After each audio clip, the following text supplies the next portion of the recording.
लगातार बजट पर विश्लेषण जारी है। हमारे साथ प्रोफेसर वी उपाध्याय स्टूडियो में हैं और आईआईटी से रिटायर्ड प्रोफेसर हैं। हमारे साथ इस वक्त प्रवीण खंडेलवाल भी जुड़ेंगे जो सेक्रेटरी जनरल है सीआईटी के, और शाकिर भी हमारे साथ जुड़े हुए हैं कुछ इंडस्ट्रियलिस्ट के साथ में कोटा से। अब स्टूडियो में है प्रोफेसर उपाध्याय सर, आपसे जानना चाहेंगे क्योंकि सोशो इकोनॉमी आपने पढ़ा है, आपका विषय भी रहा है, क्या लगता है इस बजट में, जिस तरह से लगातार स्क्रीन पर हमारे हाइलाइट्स भी हैं बजट में, आपको क्या कुछ जो एक हासिल महफिल जिसे कहा जाता है इस बजट से, खासतौर पर समाज के तबकों के लिए क्या लगा? क्योंकि शुरुआत में वित्त मंत्री ने कहा कि सर्वांगीण सर्वसमावेशी बजट है और विकसित भारत 2047 की राह खोलने वाला है। 2 शब्द और ऐड करूंगा मैं, सोशल जस्टिस और सेकुलरिज्म की भी खासतौर पर इस बजट में बात की गई। इस बजट में इंटरिम बजट है तो बहुत ज़्यादा एक्सपेक्टेशन तो थी नहीं, क्योंकि अब ये खुद ही बोल रहे हैं कि इनकी सरकार आएगी तो अगला बजट ये पेश करेंगे 3-4 महीने बाद में। पर कुछ बातें जो कही जा रही हैं थोड़ा सा मैं उनके बारे में बोलना चाहूँगा।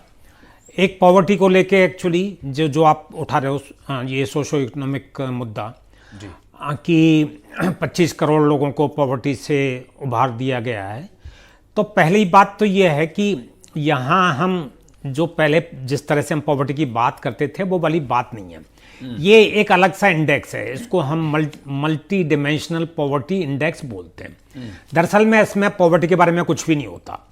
ये डेप्रीवेशन मेजर करता है, कमियां मेजर करता है। तो जैसे 2 डिमेंशन हेल्थ की हैं, 2 एजुकेशन की हैं, बाकी 6 कुछ इस तरह की हैं, जैसे घर में इलेक्ट्रिसिटी है या नहीं है, या छत कैसी है, कच्ची पक्की, इस तरह की। तो इसको नॉर्मली चूंकि इसका नाम पॉवर्टी इंडेक्स है तो बड़ी आसानी से कंफ्यूज किया जा सकता है कि हमने गरीबी रेखा से लोगों को उभार दिया। जैसे चाइना के बारे में हम बोलते हैं कि 80 करोड़ लोगों को उन लोगों ने ना पॉवर्टी से उभारा, वो एक अलग मीनिंग है एक्चुअली। तो वहाँ एक एक्सट्रीम पॉवर्टी की डेफिनेशन होती है वर्ल्ड बैंक की तरफ से, वो भी अब बहुत कमज़ोर सी डेफिनेशन हो गई है। अब उस डेफिनेशन के हिसाब से करीब 50 रुपये रोजाना का अगर आपके पास में है तो आप एक्सट्रीम पॉवर्टी से ऊपर चले जाते हो। जबकि आपको अगर याद होगा कि जब हम 2010-11 में कभी बात करते थे पॉवर्टी की तो यहाँ पे भी 50 रुपए की बात तो तब होती थी। अब कितना इन्फ्लेशन हो गया, अब तो 100 रुपए की बात होनी चाहिए।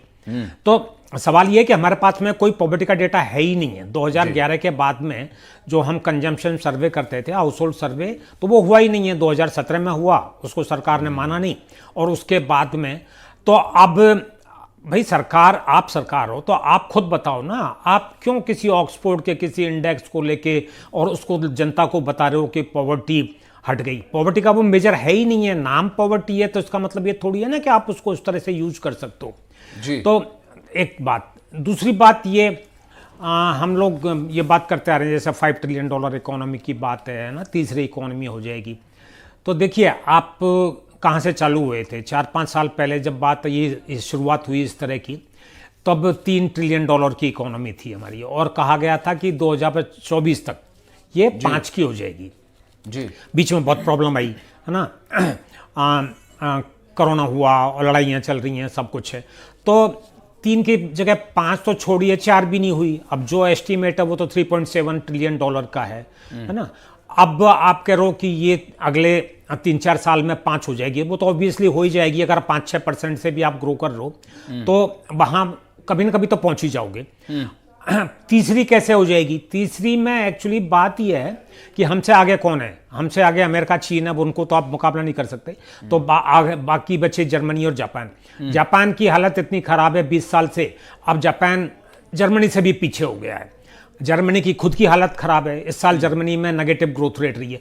तो चूंकि जर्मनी, जापान में कोई तरक्की नहीं हो रही है तो हम अपने आप ही तीसरी नंबर पे वहां पहुंच जाएंगे। एक और बात मैं थोड़ा कहूँ कि 2047 की बात करना तो कोई खास मीनिंगफुल नहीं होता है, इतना लंबा किसने देखा होता है। बिल्कुल बिल्कुल। तो आजकल तो ये भी नहीं पता दुनिया सर्वाइव भी करेगी कि नहीं 20-25 साल बाद में, तो ये सारे इश्यूज। हाँ नहीं, निश्चित रूप से बिल्कुल सोशल इकोनॉमी आपका विश्लेषण है। इस वक्त तो प्रवीण खंडेलवाल का रुख करेंगे जो सेक्रेटरी जनरल हैं सीआईटी के। प्रवीण साहब, आप ट्रेड से जुड़े हुए आपका काम है, एमएसएमईज को लेकर काफी जोर दिया है वित्त मंत्री ने, और चाहे वो टैक्स की बात हो, टैक्सेशन को इजी करने की बात हो, और या फिर स्किल डेवलपमेंट, ट्रेनिंग्स की बात हो, आर्टिजन्स की बात हो, आपको क्या इस बजट में लगा कि जो खासतौर पर एमएसएमईज पर फोकस किया गया, ट्रेड्स के लिए क्या है? मतलब क्योंकि बात अगर इंपोर्ट और एक्सपोर्ट के इर्द गिर्द भी देखें तो उसको भी इंपोर्ट को कम करने और एक्सपोर्ट को बढ़ाने, ये पिछले बजट में भी जोर देखने को मिला था और इस बजट में भी उन्होंने खासा जोर दिया है, और स्पेशली रिसर्च और इनोवेशन को लेकर बिजनेसेस में। आपका क्या असेसमेंट है?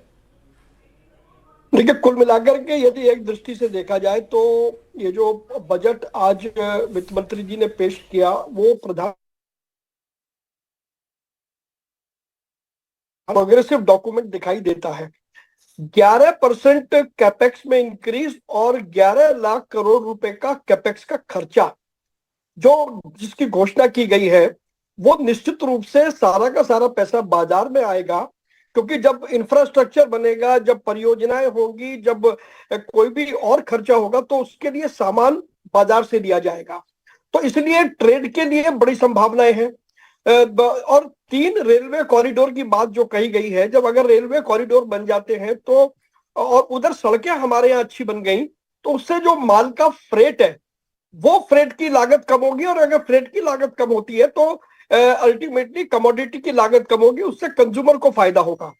तो कुल मिलाकर के यदि देखें तो ये जो 11 लाख करोड़ रुपए की जो फिगर है और ये जो बाजार में पैसा आएगा उससे बाजार में फाइनेंशियल लिक्विडिटी की जो प्रॉब्लम वर्तमान में व्यापारी जूझ रहे हैं वो कम होगी। स्टार्टअप्स के लिए जैसा प्रधानमंत्री जी ने कहा कि रिसर्च पर 1 लाख करोड़ रुपया खर्च होगा, तो वो अल्टीमेटली रिसर्च किन विषयों पर होनी है? रिसर्च इस विषय पर होनी है कि देश को प्रगति के रास्ते पर कैसे लाया जा सके और उसमें नए नए क्या इनिशिएटिव्स लिए जा सकते हैं।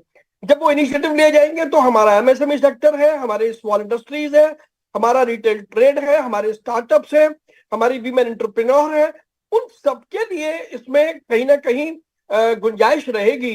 तो कुल मिला के यदि कहें तो बजट देश के सुनहरे भविष्य को अंकित करता है, उसको दर्ज करता है, और उसकी फाउंडेशन को आज इंटरिम बजट के द्वारा रखा गया है।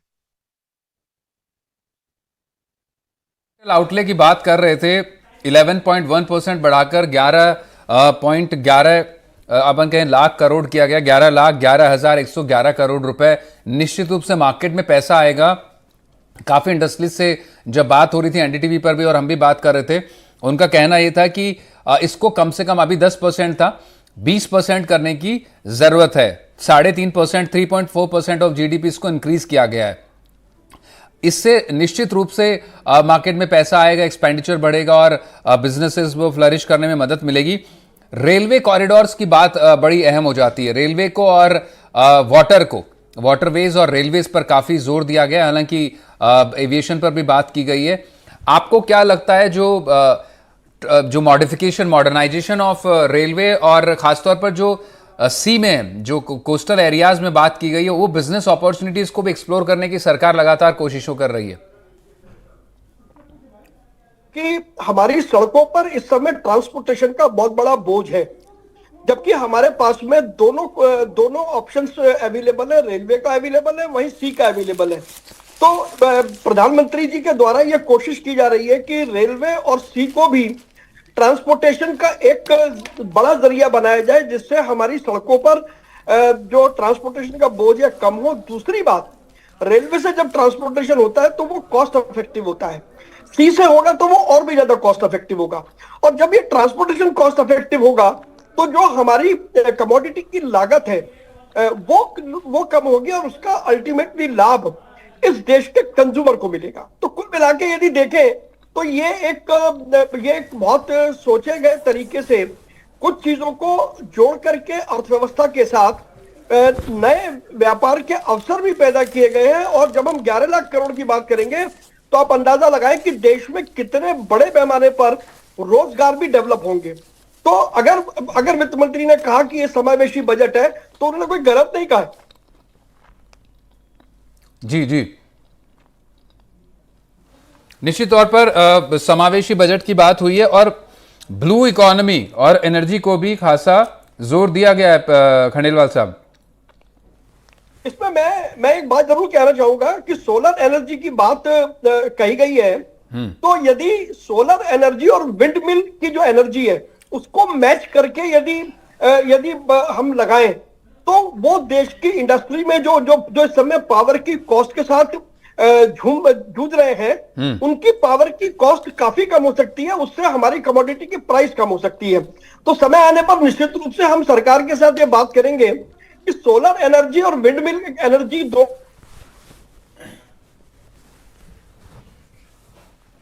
जा सकता है, तो पावर की जो जो जो प्राइस है वो काफी हद तक कम हो सकती है। बिल्कुल। और जिस चीज को लेकर ज्यादा डिपेंडेंसी अगर इंडिया के इंटरनेशनल पे देखें तो एनर्जी को लेकर है, और उसी से इंपोर्ट घटाने की बात फाइनेंस मिनिस्टर ने की है। खंडेलवाल साहब की तरफ रुख करेंगे एक बार फिर से। तो प्रोफेसर उपाध्याय, आप ही जरा बताइए कि जिस तरह से निर्मला सीतारमण ने कहा कि एक सर्वे के मुताबिक 94% इंडस्ट्री लीडर ने जीएसटी की तारीफ की है, टैक्स बेस्ड जीएसटी में दोगुना हो गया है, 1.66 लाख करोड़ की उन्होंने बात की। उनका कहना है कि राज्यों को भी इसका फायदा मिलना चाहिए। 3 गुना तक कर कम हुआ है कई सामान पर, ज़्यादातर सामानों पर। आयात पर बड़ा असर पड़ा है क्योंकि एक हम लोग इंपोर्ट इकोनॉमी माने जाते थे, आयात अर्थव्यवस्था माने जाते थे, उस पर खासा जोर दिया है सरकार ने। और मैं फिर से एक बार आपसे जानना चाहूँगा, जब भी अगर विकसित भारत की बात होती है और जब विकासशील देश से विकसित का सफ़र जब तय होता है तो काफ़ी सोशो इकोनॉमिक इंडिकेटर्स हैं, उनको बड़ा फुलफिल करना है। गरीबी की आप बात कर रहे थे, 25 करोड़ लोगों को गरीबी से निकालने की बात हुई है।